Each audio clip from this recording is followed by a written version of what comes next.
الحمد للہ رب العالمین والصلاة والسلام علی رسولہ الکریم اما بعد فاعوذ باللہ من الشیطان الرجیم بسم اللہ الرحمن الرحیم لا اکراہ فی الدین۔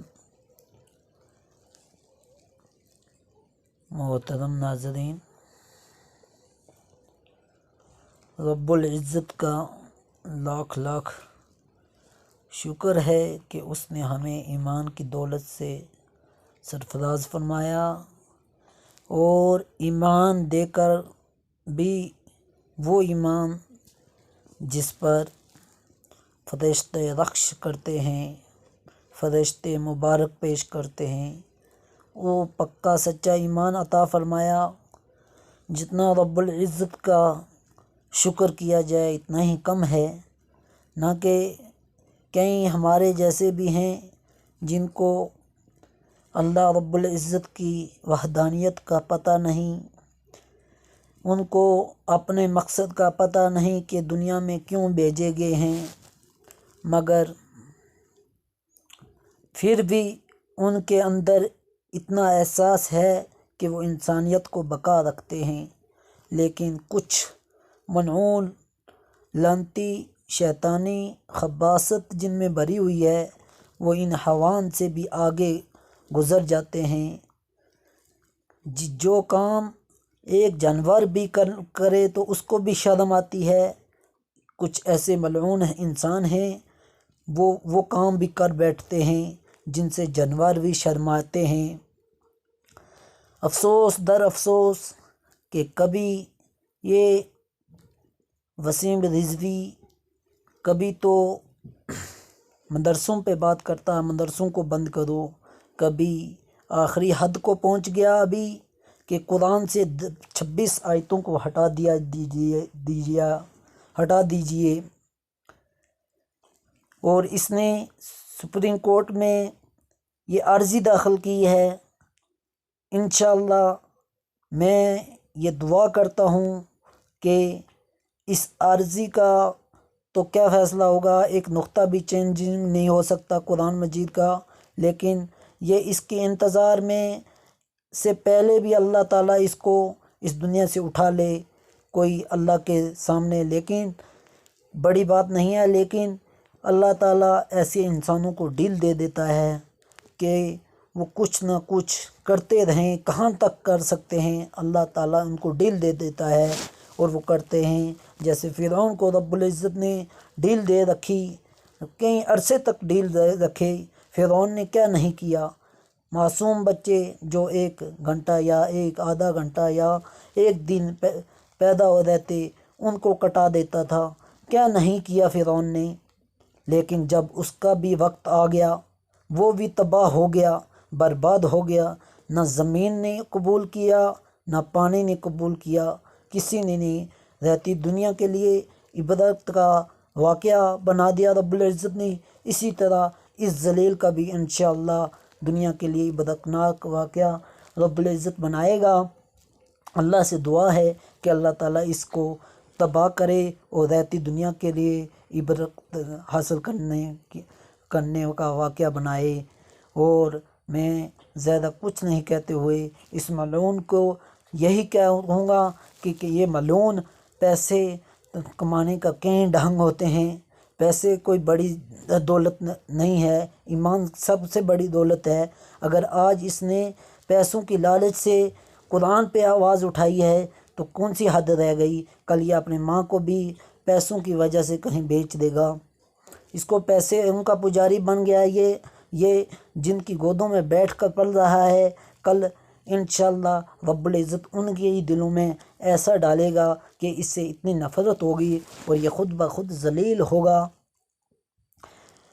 لیکن ہمارے مسلمانوں کا یہ فرض ہے کہ ہم اپنے جذبات کو کنٹرول میں رکھتے ہوئے، اور ہمیں دکھ تو ہے، دکھ بہت ہے، لیکن ایسے الفاظ استعمال ہم نہیں کر سکتے جس سے امن قائم نہ رہ سکے۔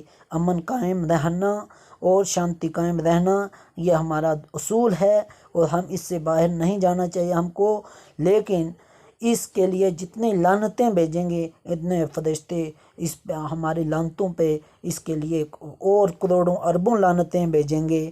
لیکن ہمیں ساتھ ساتھ میں اپنے ایمان کو بچانے کے لیے کچھ اہم اصول کا خیال رکھنا چاہیے، کیونکہ ایسے کچھ باطل فرقے ہیں جو اپنی تعداد بڑھانے کے لیے کبھی کچھ لالچ دیتے ہیں، کبھی کچھ لالچ دے کے اپنے دین میں ملاوٹ کرتے ہیں۔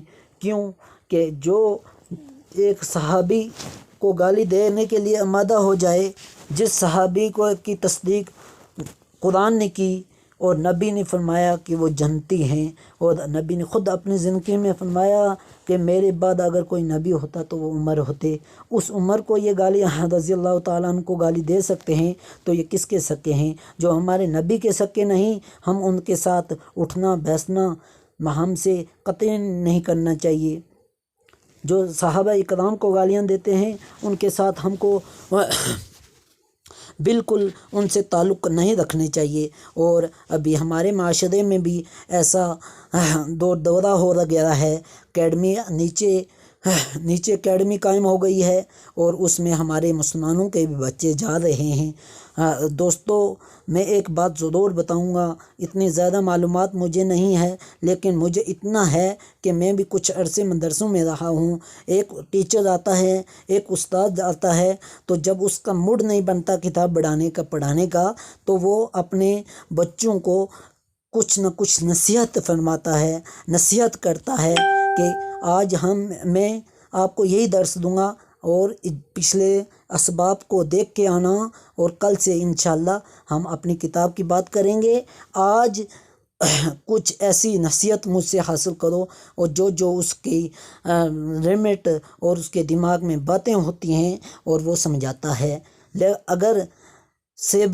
اگر کتابیں ان کی نہیں ہیں، اسکولی کتابیں ہیں، لیکن وہاں ٹیچر جو ہیں، اکثر ٹیچر جو پڑھا رہے ہوں گے وہ کس سے تعلق رکھتے ہوں گے آپ یہ خود جان سکتے ہیں، اور وہ کتابوں کے علاوہ کیا درس دیتے ہوں گے۔ اور یہی بچے جب ہمارے جوان ہوں گے تو ان کے دماغ ایسا مائنڈ بنا ہوا ہوگا تو وہ ان کے ساتھ دیں گے اور اس جماعت میں شامل ہو جائیں گے جو صحابہ اکرام کو گالیاں دیتی ہے، اس جماعت میں شامل ہو جائیں گے جو قرآن کے گستاخ ہیں، اس جماعت میں شامل ہو جائیں گے جو ہمارے نبی کے نہیں، اور جو نبی کا نہیں تو وہ ہمارا کہاں بن سکتا ہے۔